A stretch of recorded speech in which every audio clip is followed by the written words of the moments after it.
What a way to start a podcast. Incredible.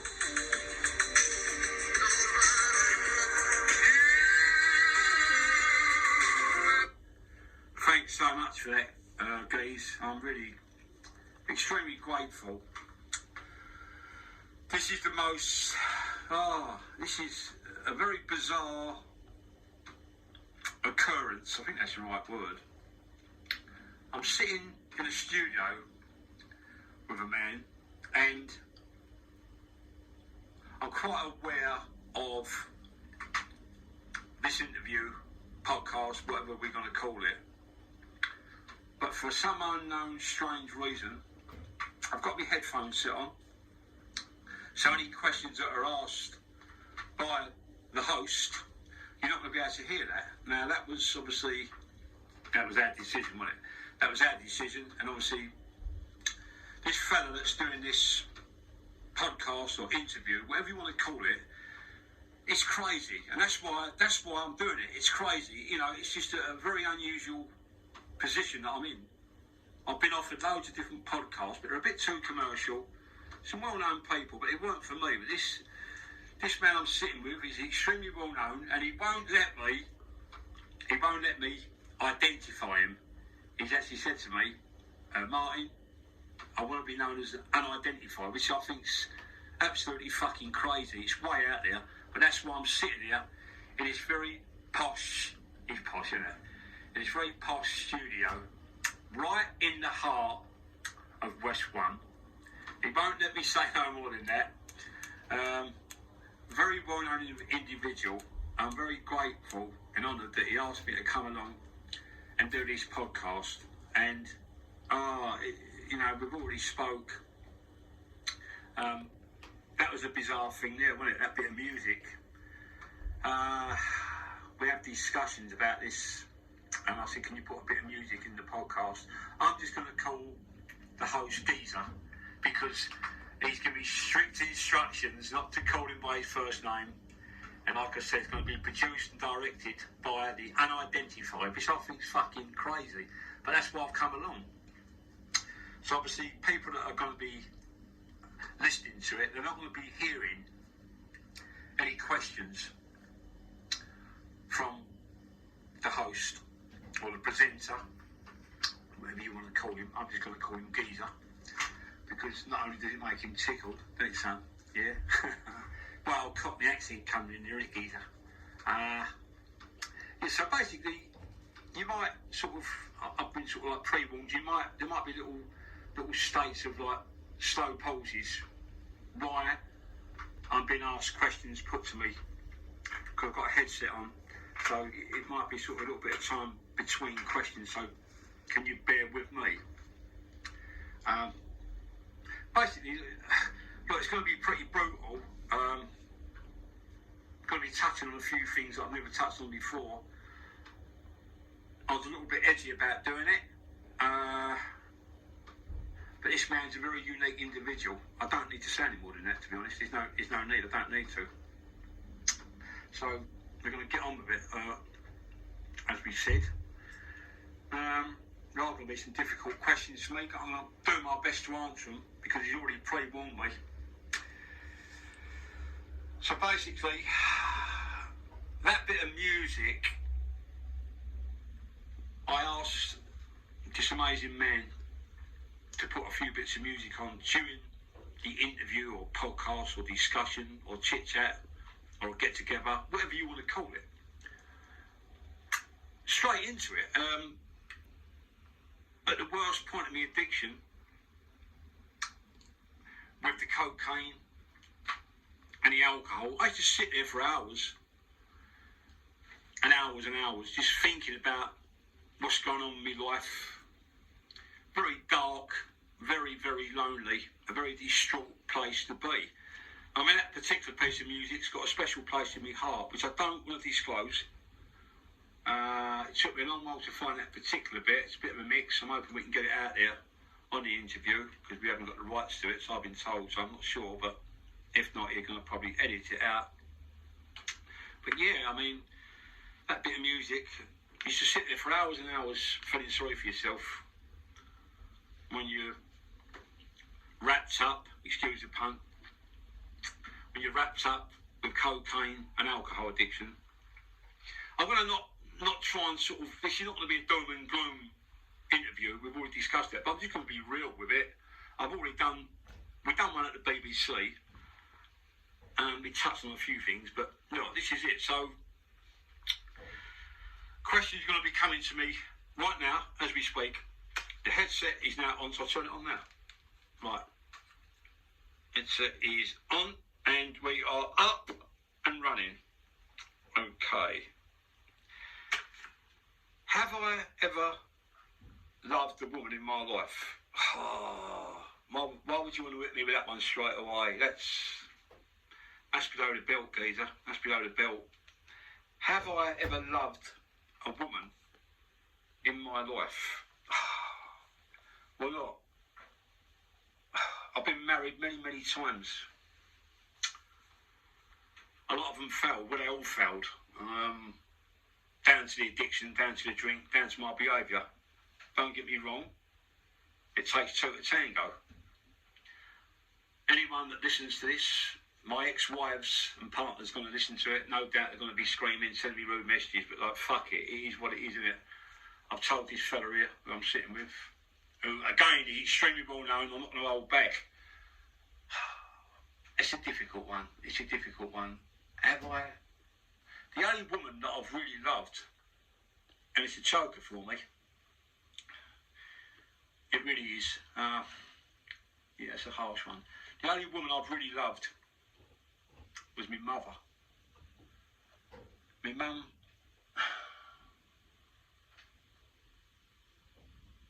My mother. She's my hero. God, what another question to put to me before we even start. My mum. She's the only woman I've ever loved. And for many, many years, I felt that I let her down. It's no good making excuses. I felt I let my mum down, and that was probably the most harshest thing about getting involved with cocaine and alcohol. I let my mother down. My mum put me on the planet. Yeah. It's a dreadful thing to say, isn't it? Letting your mum down. You know, it's not a sort of a get out card for me saying that. You know, because I was addicted to cocaine and alcohol, I let my mum down. When I did get clean, it was too late. My mum went to heaven as an angel, and that fucking really hurt. It still does. It still does. I'm just hoping that she's up there looking down on me and you know, I'm thinking, yeah, like I've turned my life around. You know, I finally got myself together. You know, it's just a fucking dramatic journey. And my beautiful mother never saw me get back on track. The journey that I took, it caused me chaos. It caused other people chaos. It's no good. You already said that, didn't we? It caused other people chaos. You know, people that are addicted to drugs and alcohol, they tend to forget about other people around them. You know, I've upset a lot of people. I've really upset a lot of people. Half of them,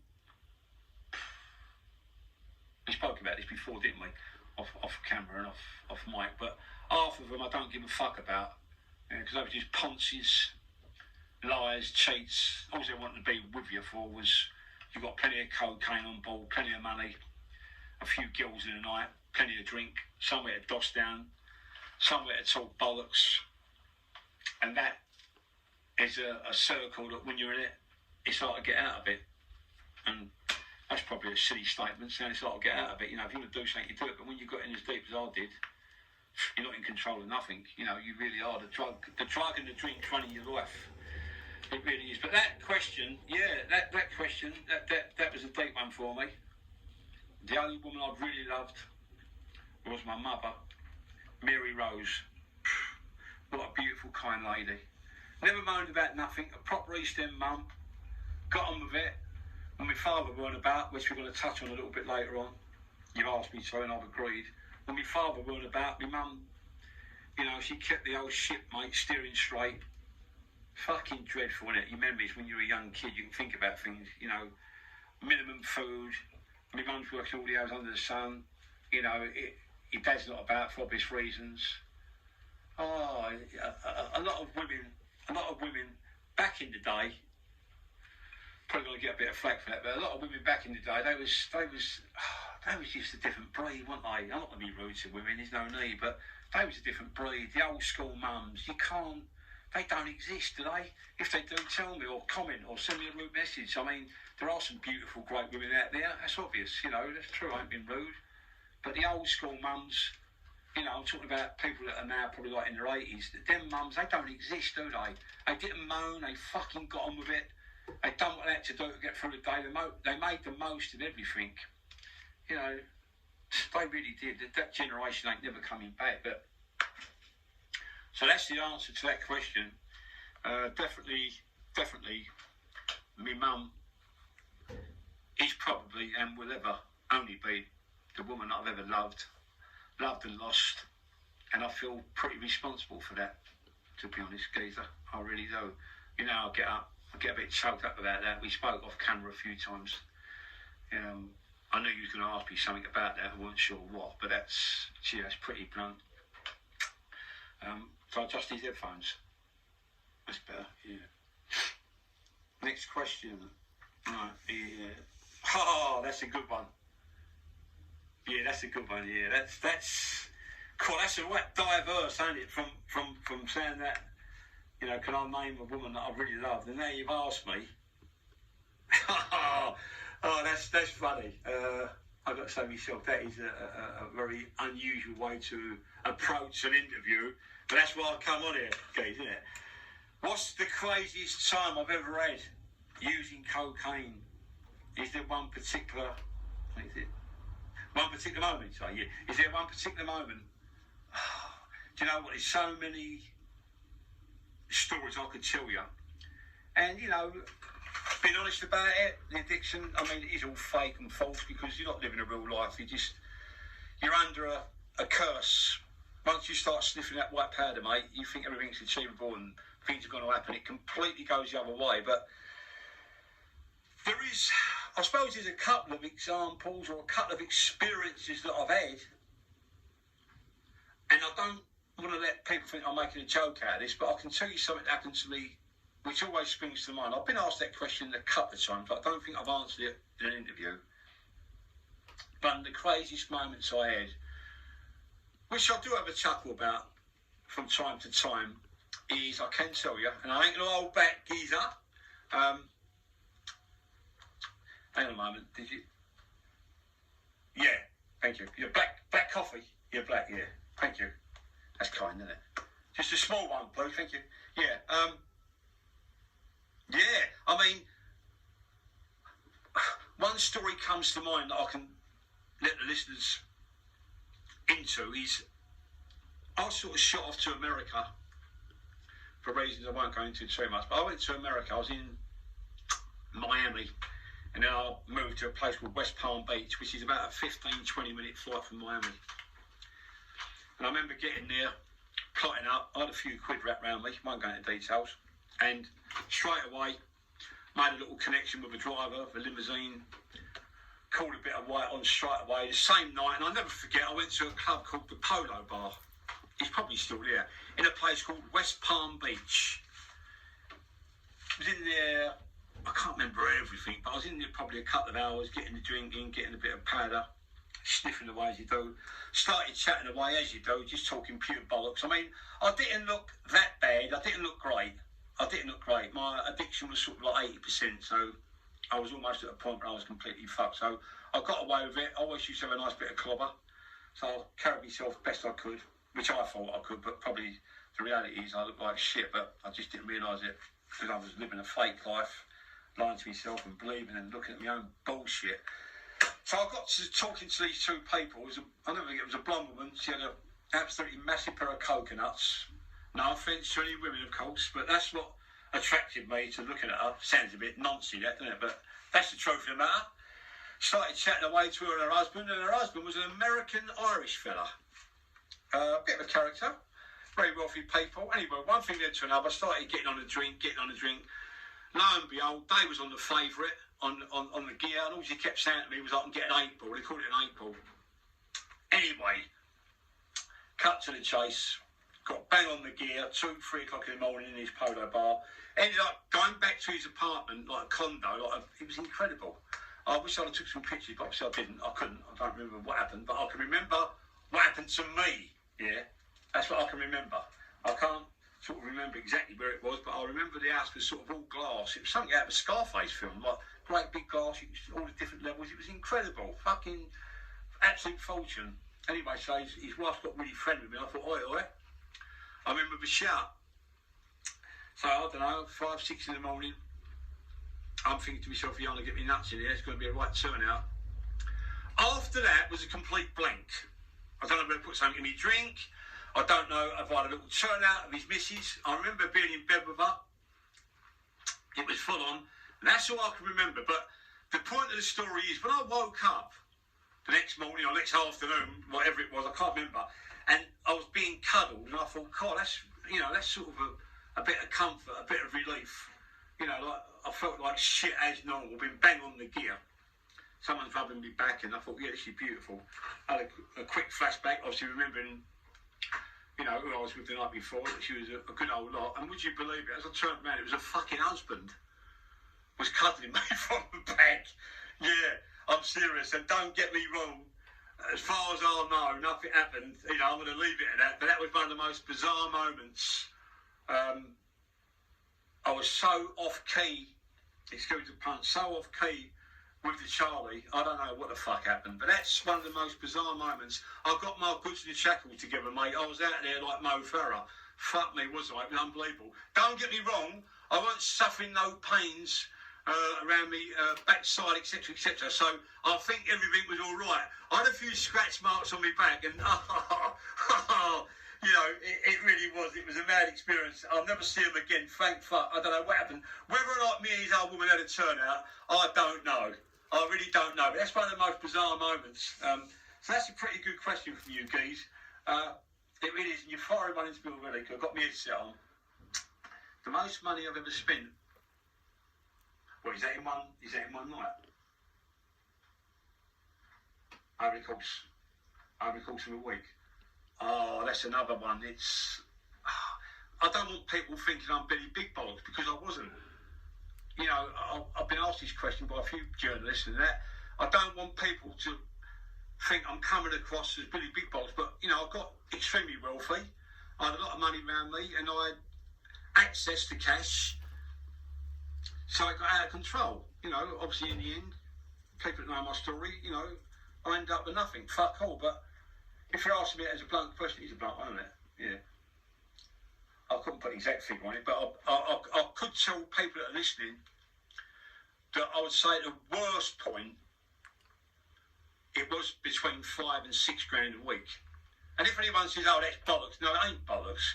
It ain't easy done, but I was spending a lot of money on gear. And half of it you give away. So I would say about £5,000-6,000 a week. That was at probably the height or the worst point of the addiction, when I was completely out of control. Well, I hope that answers that. I mean, I can't give an exact figure, but I know. I think we discussed it, didn't we? I would imagine for about 2 months, I think I got through about 30-40 grand. I know I did, 100%. I can go. And I know that's true. So I had some money in the bag, and I remember it went from like 40 odd grand down to 4 or 5 grand with a blink of an eye. It's embarrassing. There's a lot of people struggling to pay their rent. A lot of people struggling to put food on the table. I don't want to come across as Billy Big Bollocks, but at that time I had money. Yes, I was in a bad way. No, I ain't gonna make no excuses. I acted like a complete fucking idiot. I come from good stock. I should have known better, but I was out of control. I wasn't in control of my actions, my judgment. I don't know what the fuck I was doing. So, that was the situation then. Obviously, people that have read the book, sorry to throw that in, but people that read the book, it caught up with me and took everything from me. So, that was a flash in the ocean. Nothing lasts forever. But that sort of answers the question. I'd say, yeah, £5-6 grand a week at the Royals Point, and it's embarrassing, especially where I come from. You know, you sort of build yourself up from nothing, no education, and you get yourself to a position where you're wealthy and successful. And then you get caught up with that fucking white powder and things just go straight out the window. So that sort of answers that question. Did I struggle with relationships? Is that any particular one, guys? Or sorry, people, I've got an headset on, so you have to bear with us. I know it's a bit ironic. Right. Is there one particular relationship that I wish that I could repair? Oh, that's a difficult one, isn't it? Again, we've discussed this off camera and off mic. I'm not going to mention no women's names because it's rude. I don't need the grief like we discussed and you agreed. But there was one particular lady that I was with that I could have made things better. But it was complicated at the time. I was in a bad place. We both wanted different things. But there is one particular woman I think that it could have probably worked out well. But, listen, when that white powder's got you, you're fucked. Anyone that thinks different to that, I'm hoping this bizarre podcast or interview, sorry for that, guys. So give me the thumbs up for this bizarre interview. If you think for 1 minute that you've got a relationship and you've got a good solid base relationship and you start getting on the powder, male or female, you're going to lose your relationship. Take my word for it. Yeah, I've been married more than twice, more than 3 times. Yeah, believe it or that. I've had so many relationships, it's fucking embarrassing. Because you're not in control. You know, it's just a bizarre lifestyle. It's all fake. It's doom and gloom. It always 1,000,000% ends up in tragedy and tears because I've been there. Even though you might have sorry to go off the subject, Keith, but is it all right to diverse? You know, when you're using cocaine, I hope a lot of people that listen to this, please God, they can relate. You know, your sort of feelings about your partner, they go out the window. You have these weird thoughts, these weird sexual fantasies, and I ain't been rude saying that. A lot of people are going to have to connect with it. You know, when you're on the powder, you think you're going to be a porn star, man or woman. It just don't work that way. But it didn't for me. Nothing works at all. Yeah, you work that for yourself. Don't be too rude. You know, it's like, you know, I used to have these mad thoughts. You know, like getting other women involved, which I did. I'm going to be open about that. I'm going to be that open about it before, but you've asked me to. Is that right, Sandra? Yeah. Can't give no details of the women's names. No. I mean, yeah, I had other women involved in a couple of my marriages or relationships. I used to get other women involved, so there was more than 2 of us in the bed. I'm going to be open about that.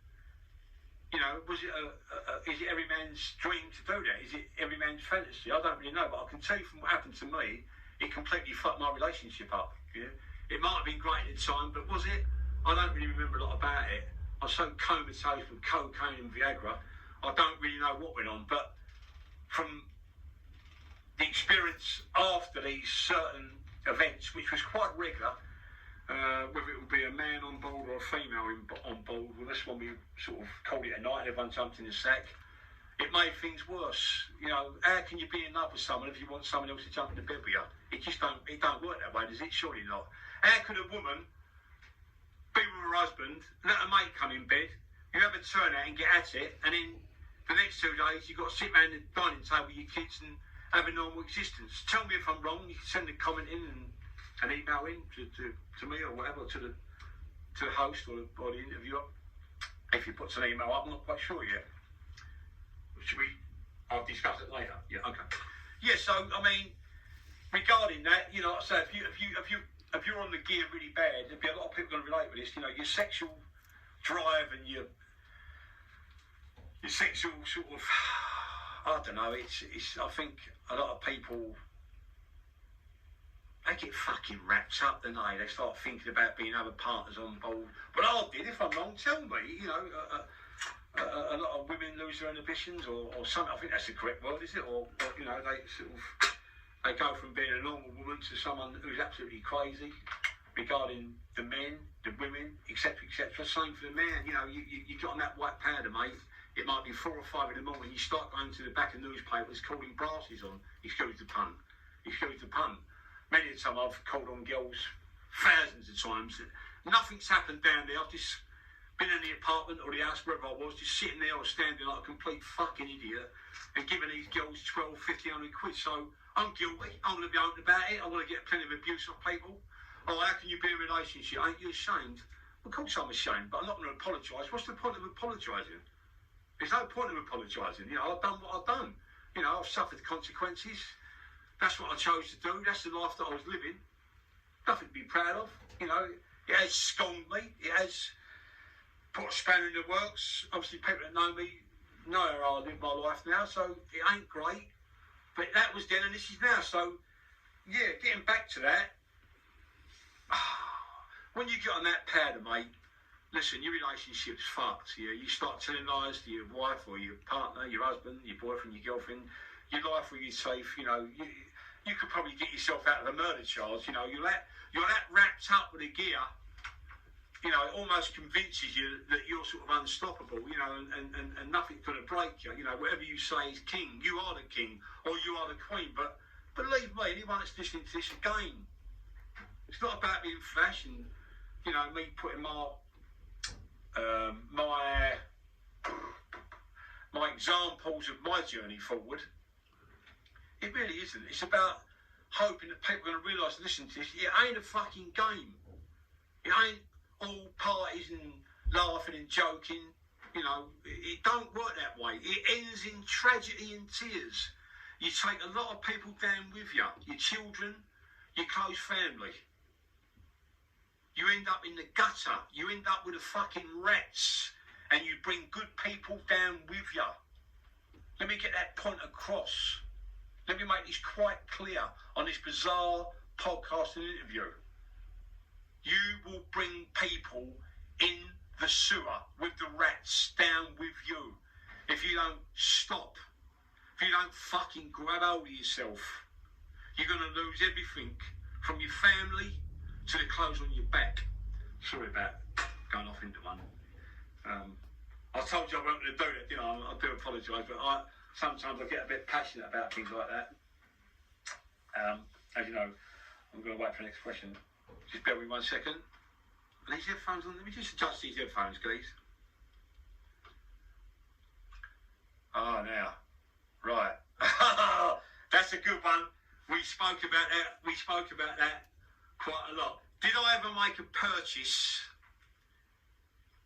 anything materialistic, that I still think about that brings a smile to my face? Well, that's a good question. Do you know that?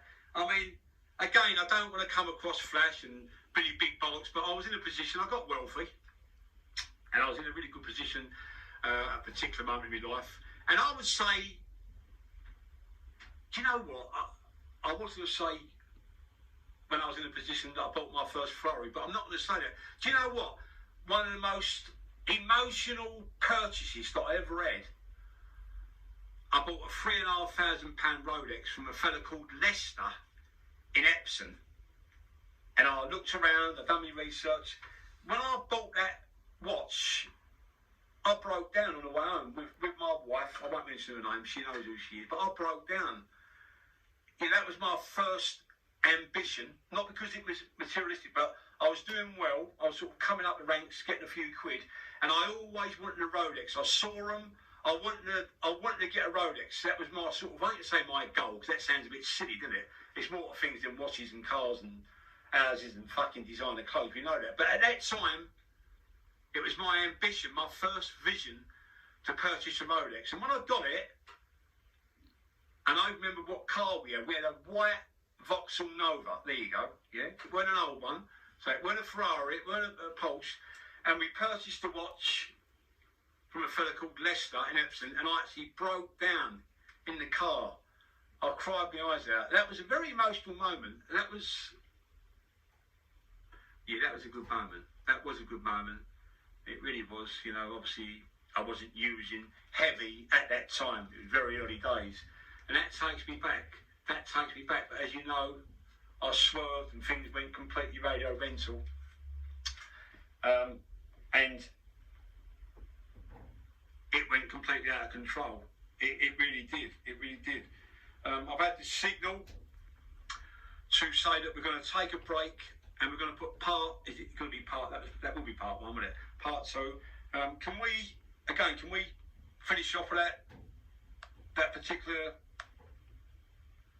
tune that I spoke about? I don't know whether you got it. I don't know whether you got it keyed in. If you haven't, can we do that?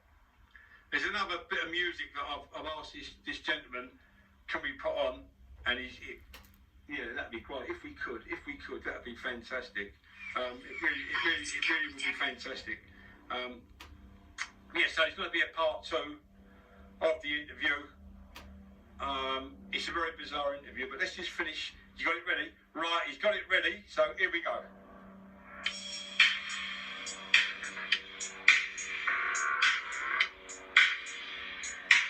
It went away, didn't it? It went away. You still won't let me. You still won't let me tell the people who you are. Geezer, you are a fucking legend, mate.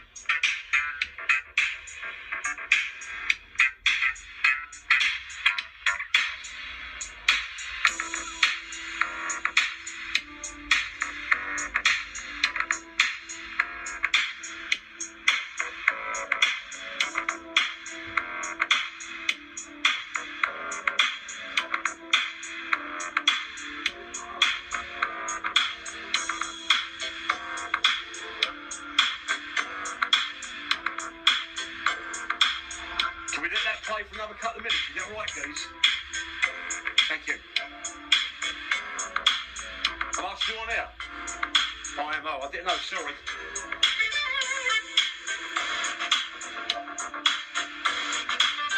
Got a cracking tune in it, fella.